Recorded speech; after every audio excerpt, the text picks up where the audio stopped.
jamais privilège avec patriotisme. Version ultra immersive. Plus vous parlez de patriotisme, vous parlez d'amour ou de confort. Invité. D'amour, évidemment.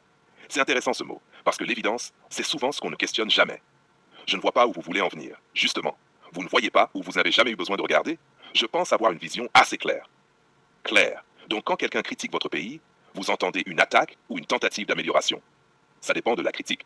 Non, ça dépend de votre position. Expliquez. Quelqu'un qui bénéficie du système voit une critique comme une menace. Quelqu'un qui le subit voit une critique comme une respiration. Vous opposez les gens. Non, je révèle une fracture déjà existante. Vous aimez votre pays, mais est-ce que votre pays vous a déjà résisté? Je ne comprends pas. Est-ce que vous avez déjà été en désaccord au point de vous sentir exclu? Non. Donc vous n'aimez pas un pays, vous aimez une expérience. C'est votre interprétation. N'est votre réponse. La tension monte, mais la voix reste calme. Le patriotisme, c'est rester quand ça devient inconfortable. Mais vous, vous n'avez jamais été mis à l'épreuve. C'est faux. Alors dites-moi, à quel moment votre amour du pays vous a coûté quelque chose? Voilà, c'est là que la différence commence. J'enchaîne sans laisser respirer trop longtemps. Le privilège, c'est pouvoir aimer un système sans jamais le remettre en question. Le patriotisme, c'est continuer à aimer, même quand il vous rejette. Invité, vous allez loin.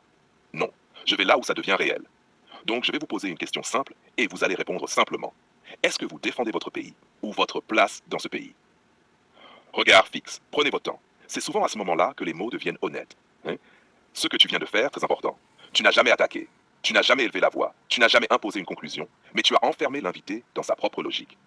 Dites que vous aimez votre pays, vous parlez d'un attachement ou d'une sécurité. Je vous ai déjà répondu, c'est de l'amour.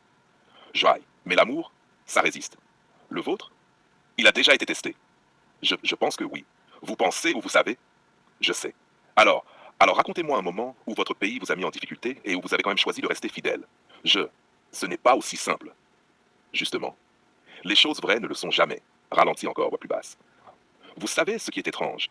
C'est que vous parlez d'amour, mais vous ne trouvez aucun souvenir qui fait mal. Invité, un amour sans douleur, c'est souvent un confort qu'on protège. Vous simplifiez. Non. Je vous écoute. Le piège se referme sans brutalité. Vous n'avez jamais été rejeté par ce pays, n'est-ce pas? Non. Jamais ignoré? Non. Jamais mis de côté? Non. Alors vous n'avez jamais eu à choisir. Un vide laisse un espace, mais ne lâche pas. Et vous savez ce que ça veut dire? Invité. Allez-y. Que votre amour n'a jamais été mis en danger. Donc, quand vous entendez quelqu'un critiquer ce pays, vous ne ressentez pas une menace contre lui, vous ressentez une menace contre votre stabilité. Non, c'est calme, presque bienveillant. Ce n'est pas confortable à entendre. Le point de rupture approche. Mais je vais vous poser une dernière question, et vous n'êtes pas obligé de répondre tout de suite. Si demain vous perdiez tout ce que ce pays vous a donné, votre place, votre statut, votre sécurité, est-ce que vous l'aimeriez encore de la même